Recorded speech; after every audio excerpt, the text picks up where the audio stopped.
Hi Aris, welcome, welcome. So, tingnan natin kung ano yung mensahe sa'yo. Be open-minded po, hindi po halos lahat makaresonate. Thank you nga po pala sa mga nagsusubscribe, sa mga bumabalik. Maraming pong salamat. Give me the message for Aris. Ano yung mensahe sa'yo? Give me the message for Aris. Ano yung mensahe sa'yo?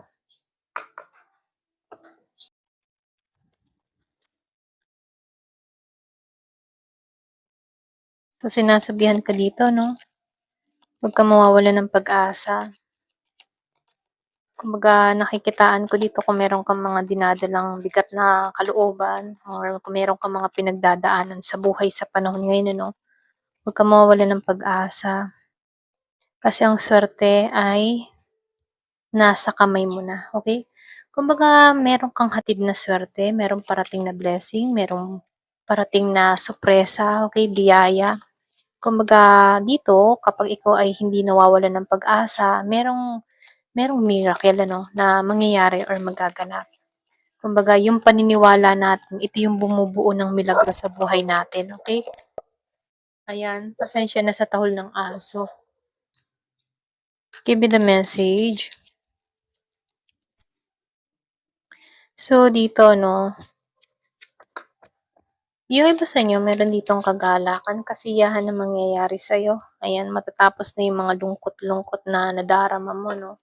Yung mabigat na kalooban, kung meron kang mga dinadalang hirap na sitwasyon, nakikitaan ko dito, matatapos na to. Kagaanan na yung parating sa buhay mo. Yung iba sa inyo, paglaya sa mga alalahanin, paglaya sa sitwasyon na yung mararanasan mo dito, lahat ng mga bigat ng kalooban na dinadala mo ay may paglaya ng makakamtan dito. So, lumalabas dito para kang sinilang muli, okay? Meron akong nakikitang transformation na mangyayari sa'yo. Meron ditong pagbabago na magaganap sa'yo. Kumbaga, sinasabihan ka dito na matatapos na lahat ng mga problema mo, okay? So, dito, no, nakikitaan ko dito, andun yung transformation na nangyayari sa'yo. Meron ka ditong gustong maganap or pwede rin meron kang pinaplano para sa sarili mo or meron kang mga binabago na sa sarili mo, okay? So, andito yung pagbabago na magaganap sa'yo. Andun yung passion mo, andun yung kagustuhan mo, okay? Meron kang gustong mangyari sa buhay mo. Ito lang nafe-feel ko sa'yo, no? At nakikitaan ko dito na merong malaking pagbabago na kung saan ano, yung biyaya at swerte na yung parating sa'yo.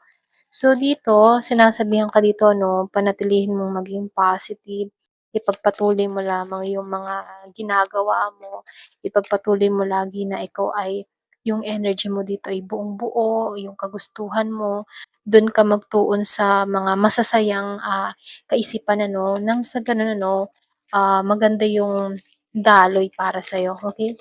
Kumbaga, pag halimbawa, pinasasaya mo yung aura mo, na-attract mo yung positive ano, positive vibes, positive na kaisipan. Kaya dito, iwas-iwasan mo din muna yung makihalubilo sa mga negatibong tao. Okay? Para nang sa ganun, no, hindi mo masagap yung kanilang mga negative vibes. So, andito, no, lumabas ang The Emperor.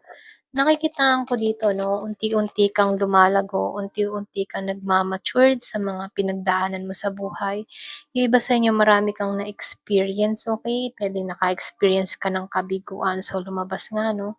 Naka-experience ka ng kabiguan, puwedeng nasaktan ka sa larangan ng pag-ibig, puwedeng nasaktan ka din sa pamilya mo, sa kaibigan mo, kung nakaranas ka ng betrayal or sa hindi inaasahang pagkakataon, nakikitaan ko dito lumaki ka na nasa mahirap na sitwasyon, okey? Kumbaga ramdam mo yung bigat, bigat ng buhay, ramdam mo or na ang dami mong naranasan na mga pagsubok sa buhay. Pero gano'n pa man, ito'y nagpatatag sa'yo, okey? Kaya ipagpasalamat mo din yung mga nangyaring ito sa buhay mo kasi kung hindi mo 'to naranasan, hindi ka katulad nito, okey? The Emperor. So, nakikitaan ko dito andun yung maturity mo. sa mga bagay-bagay, sa mga nangyayari at maging sa mga plano mo, okay?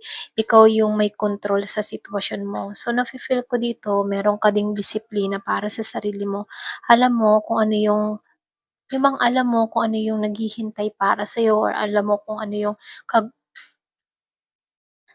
alam mo yung naghihintay sa'yo dahil nandito ka sa The Emperor energy, marami ka ng mga nalalaman dito dahil sa base ng mga experience mo, okay?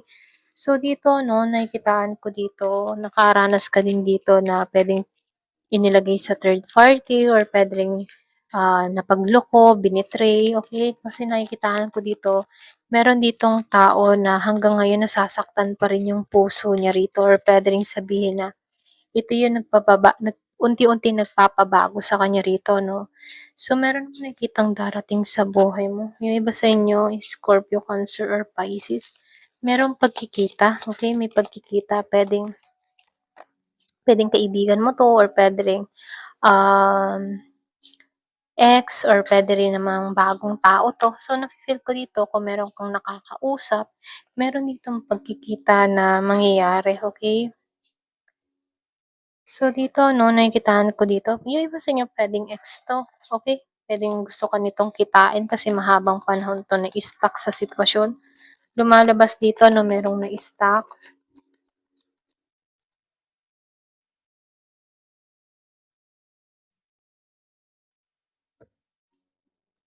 So meron akong nakikitang nag-iintay ano, pero nakikitaan ko dito yung pagkakaisa. Puwedeng yung iba sa inyo merong magkikita dito na kung saan 'no, puwedeng magbalik. Yung iba sa inyo puwedeng ex mo 'to, magbabalik 'to, at ang gusto ng tao na 'to ay magkaisa, ganyan.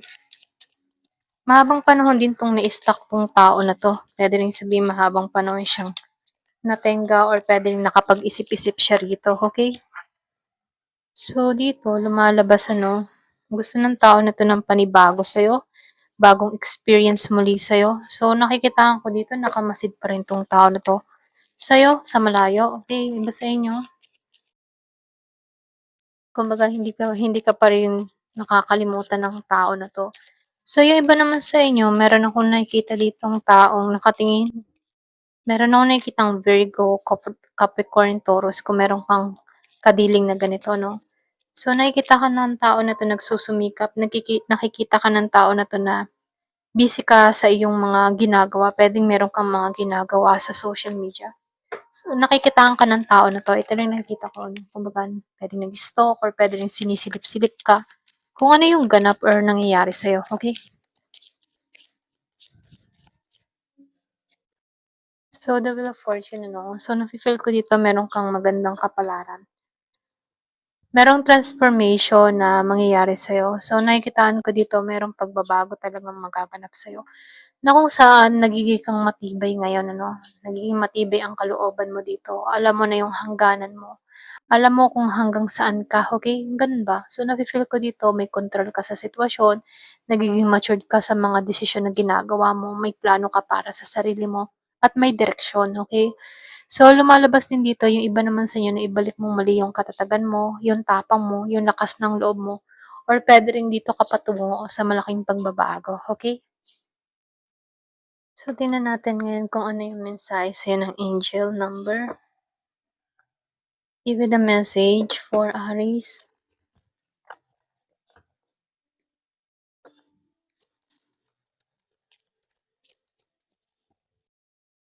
Meron ka ditong 1818.